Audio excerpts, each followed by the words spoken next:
Cinematic is a word that gets thrown around a lot, and while there is no concrete way to codify whether or not a shot is cinematic, there are certainly principles that can guide us. By giving you 3 of them in this video, I'm by no means being exhaustive, but rather providing a quick 1, 2, 3 punch list that is easy to remember to help you get your footage closer to that Hollywood look we all love. And this will work with any camera and any color grade you have. So, how am I going to isolate what video content is cinematic and what is not? Well, I would say to start out with that this look is one that is at home most on the big screen, not for corporate interviews, branding videos, social media ads, or television commercials.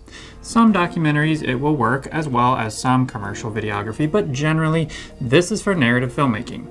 Also, these aren't principles that apply to every Hollywood film. For instance, I'm not going to be looking at chick flicks or comedies to determine what a cinematic look is characterized by.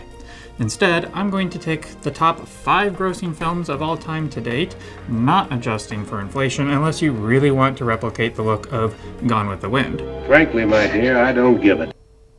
Right, so this selection will be an indication of what kinds of films and looks audiences are consuming, enjoying, and probably think of as cinematic because of their popularity. I will also take the last 5 films to have garnered the Academy Award for Best Cinematography to try to balance our pool with what the experts would consider the most cinematic or artful look. Well, enough chit-chat, let's get down to those 3 tips, shall we? The first one I learned from Steven Spielberg himself. Well, not me personally, but it comes from advice that John Ford gave him before Spielberg became a Hollywood director. Spielberg put it in his biopic film, The Fabelmans, like this. Now remember this. When the horizon's at the bottom, it's interesting. When the horizon's at the top, it's interesting. When the horizon's in the middle, it's boring as Now, good luck to you. Let's look at some of these examples here. Watch for how often these filmmakers push that horizon to the top or the bottom of the screen.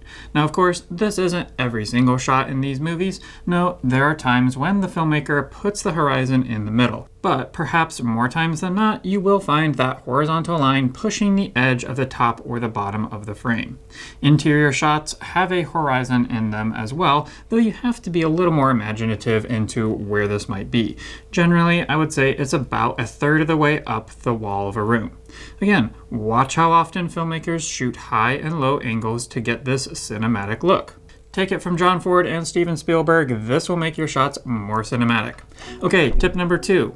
For this one, let's go to one of the greatest cinematographers of all time, Roger Deakins. But I think the key thing about exposure is thinking about the range, feeling confident that that part of the room is going to drop off to black, or it's going to have a little detail, and that hot spot over there is not going to go so nuclear that it's no good. So, you need a range of exposure. Really dark shadows, really bright highlights.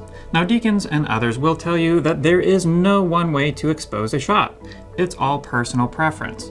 However, shots we associate with being cinematic include high levels of contrast by taking advantage of the full range of luminance. And they aren't doing this by sliding that contrast slider up in post, but actually lighting the scene in such a way as to include both highlights and shadows. Not only that, but cinematic shots tend to live on one of the ends of the light or dark spectrum. They have very little of the image exposed in the midtones. Now, using false color can be a great way to identify this both on set and in post. So, for the fastest crash course on reading false color ever, blue and purple are super dark shadow areas, orange and red are super bright highlight areas, peach pink is middle midtones, and gray is in between. Green will tend toward dark midtones, and yellow are near the highlights.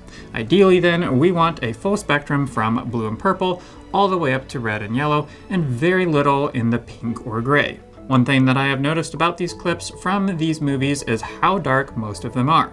In fact, they are so dark you can see more of the image when it's in false color than when it's played back normally. Check that out. Warning, do not cut canopy within 3 inches of the canopy frame. Never saw that on the big screen. And oh look, they're making out in the movie theater.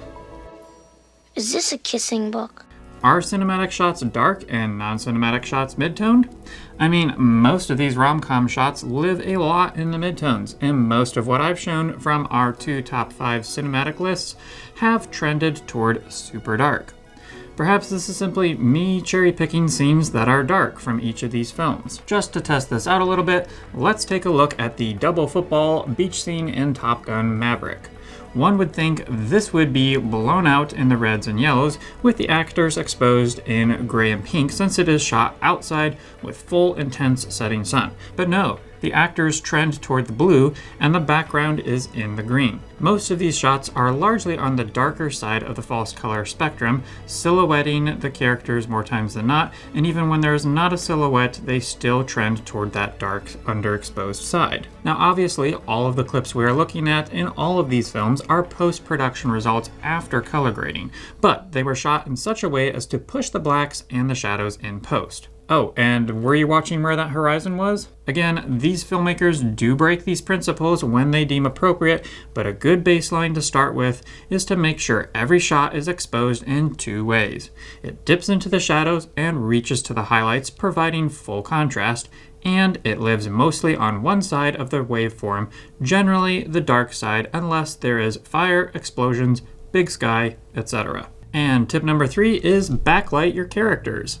Though the actors are usually to be the most important object in your shot, it's amazing how much Hollywood tends to keep faces in the shadows and light up parts of the background or the backside of the actors.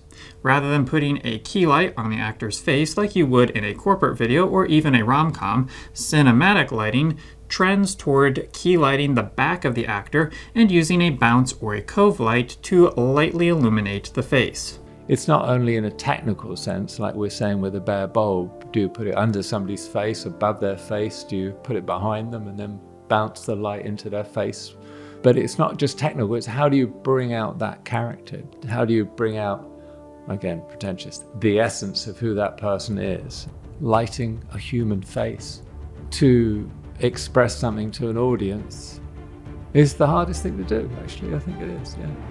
Now as you watch these clips, look for where the horizon is, how much contrast there is and how much of the shot pushes toward the shadows or underexposure, and if the characters are backlit or facelit.